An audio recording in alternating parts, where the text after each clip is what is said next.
As far as the literal meaning of the word zakat is concerned, zakat is derived from the Arabic word zakah, which means to purify, which means to increase.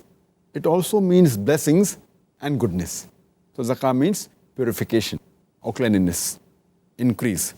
It means goodness. It means blessings.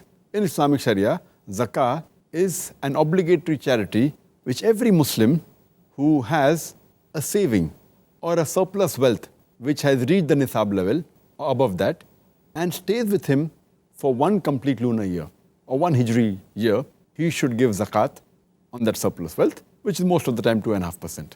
This is the Sharia Islamic meaning of it.